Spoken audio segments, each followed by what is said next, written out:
စင်ကာပူမှာအလုတ်သွားလုံးမဲ့မိန်းကလေးတွေပဲဖြစ်ဖြစ်အလုတ်လုံနေတဲ့စင်ကာပူနိုင်ငံမှာအလုတ်လုံနေတဲ့မိန်းကလေးတွေပဲဖြစ်ဖြစ်ဒါလေးကိုစောအောင်နားထောင်ကျွန်တော်ပြောပြပေးမယ်သင်ခန်းစာရမှာဆို share ပေးဗျာအားလုံးသိရအောင်စင်ကာပူနိုင်ငံမှာအလုတ်လုံနေတဲ့မိန်းကလေးတွေသိရအောင်သွားအလုတ်လုံမဲ့မိန်းကလေးသိရအောင် share ပေးဒါစင်ကာပူနိုင်ငံလို့ဟုတ်ပါဘူးတခြားနိုင်ငံတွေပတ်စံချမ်းသာတဲ့နိုင်ငံတွေမှာခေါ်ကြပါတယ်အိုမန်တို့ဒူဘိုင်းတို့လည်းခေါ်တယ်ဒါတခြားကျွန်တော်ပြောတော့မလေးရှားတို့လည်းခေါ်တယ်ဒါအဆိုပေါ့ဗျာအဓိကတော့ဒီအခုကိစ္စတော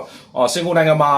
အလုတ်ပြီးတော့မှသူ့အေရှီယာနေပြီးတော့ transfer မပေးဘဲနဲ့ပြန်လွှတ်လိုက်တဲ့မိန်းကလေးတယောက်ရဲ့ဖြစ်စဉ်နဲ့ပတ်သက်ပြီးတော့မှသင်ခန်းစာရောက်ဖို့တော့ကျွန်တော်ပြောပေးမယ်ဒါအဝေးလည်းကျွန်တော်မပြောတော့ကျွန်တော်ရှင်းရှင်းလေးပြောပေးမယ်ဆိုတော့စင်ကာပူလိုနေရာမျိုးတခြားနိုင်ငံမှာလည်းကျွန်တော်မြန်မာနိုင်ငံနဲ့ကွာတာပါလဲဆိုရင်ကျွန်တော်နိုင်ငံကဒါကျွန်တော်ရှင်းပြီးပြောပြပေးတယ်ဆိုတာကဒါအခုစင်ကာပူနိုင်ငံမှာဖြစ်ပျက်နေတဲ့ပြဿနာတွေနဲ့ပတ်သက်ပြီးတော့မှရှင်းလို့ရအောင်ကျွန်တော်ပြောတာကျွန်တော်မြန်မာနိုင်ငံမှာကအိမ်ကူခေါ်တယ်ဆိုတာကအလုံးမလုံးချင်လို့အိမ်အလုံးမလုံးချင်လို့ဒါအဆုံးတော့ပြင်းလို့ဗျာပြင်းလို့အိမ်အကူခေါ်တာကိုကဘာအလုပ်အကိုင်မှမရှိဘူးဒါပေမဲ့အိမ်မှာရှိတဲ့ဝေယဝိဆာတောင်မှမလုပ်ချင်တဲ့ကျွန်တော်တထေးလို့မပြောဘူးနော်ပတ်စံနည်းနည်းရှိတဲ့သူတွေကျွန်တော်ပြောမယ်နော်တထေးတွေလို့ကျွန်တော်ပြောနော်ပတ်စံနည်းနည်းရှိတဲ့သူတွေပေါ့ဗျာအများကြီးလည်းကျွန်တော်ပြောဆိုတော့အိမ်အလုပ်မလုပ်ချင်ပြင်းတဲ့အေရှင်မတွေပြင်းတဲ့အမျိုးသမီးတွေပေါ့ဗျာပြီးရင်သူတို့သားသမီးတွေကလည်းအရွယ်တွေရောက်လာပြီးဒါပေမဲ့ပြင်းတဲ့အထဲမှာပါတယ်ဗျငယ်တွေကဘယ်လိုဆုံးမခဲ့လဲဒါထားပါတော့ဗျာဆိုတော့မြန်မာနိုင်ငံမှာပတ်စံနည်းနည်းရှိတာရင်အိမ်လုံးမလုံးချင်တဲ့အတွက်အိမ်ကူခေါ်တယ်ဆိုတော့အိမ်ကူခေါ်ပြီးတော့မှသူတို့ခိုင်းတယ်ဒါတတ်ပေါ့ဗျာဆိုတော့ဒါပေမဲ့စင်ကာပူလို့ဒါစီဝါရေးလုပ်တဲ့နိုင်ငံခက်များကြအဲ့လိုမဟုတ်ဘူးသူကအလုံးမလုံးချင်လို့အိမ်ကူခေါ်တာမဟုတ်ဘူးအလုံးမအားလို့အိမ်ကူခေါ်တာဥပမာပြောရရင်လင်မယားနှစ်ယောက်စလုံးကအ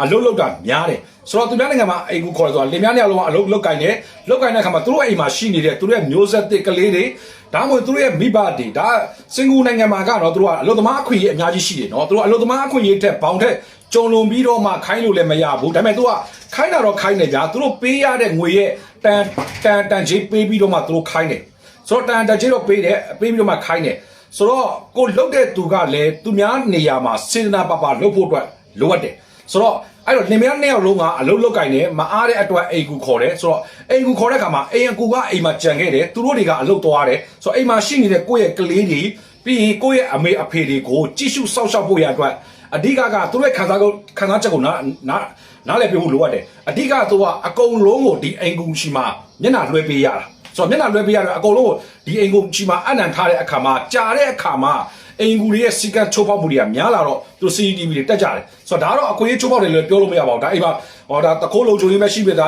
စင်ကာပူနိုင်ငံမှာတခိုးတော့ရှားပါတယ်ဒါဘယ်လိုပဲဖြစ်ဗျာ CCTV ကဒါမျက်မမြင်ရတဲ့လုံခြုံရေးပေါ့ဗျာဆိုတော့လူမမြင်ရတဲ့လုံခြုံရေးပေါ့ဒီလုံခြုံရေးထားတဲ့ခါမှာအိုက်ကောင်မလေးရဲ့ဖြစ်စဉ်ကဘယ်လိုဖြစ်လဲဆိုရင်သူ့ကိုအေရှီယာနေပြီးတော့မှ transfer မပေးဘဲနဲ့ချက်ချင်းလေနဲ့ပြန်ပို့တော့ဒီကတော့ solid တက်တယ် solid တက်တော့ကျွန်တော်တို့ဟိုဘက်ကိုမေးကြည့်တော့အေရှီယာနေပြီးတော့ CCTV နဲ့ပြန်ပြီးတော့ပို့ပေးလိုက်တယ်ပို့ပြီးဒီကောင်မလေးကသူ့ဘာတွေမှားလဲဆိုတဲ့အရာကိုဆိုလိုချင်တာဘာလဲဆိုတချို့တွေကနော်ကိုကသူများအိမ်မှာငါခိုင်းတဲ့အလုပ်တွေလုပ်တာပဲဆိုပြီးတော့မပြီးသေးဘူးဗျကိုယ့်ရဲ့အပြုတ်မှုနေထိုင်တဲ့အရာသူများအိမ်မှာအိမ်ကူလို့တဲ့အခါမှာအေရှင်တထေးရဲ့အိမ်မှာနေထိုင်တဲ့အခါမှာကိုဘာတွေမှားလဲဆိုတာမသိရသူတွေရှိတယ်အဲ့မသိရသူတွေအတွက်နားထောင်ဆိုတော့ CD မှာအဲ့ကလေးမလေးကအေရှင်အမျိုးသမီးရဲ့အဝတ်စားတွေမြို့တိုက်တယ်အဲ့မြို့တိုက်ပြီးလို့ရှိရင် तू အဲ့ဟာတွေဝစ်ပြီးတော့မှတက်တော့တွေဆော့တယ်အထူးသဖြင့်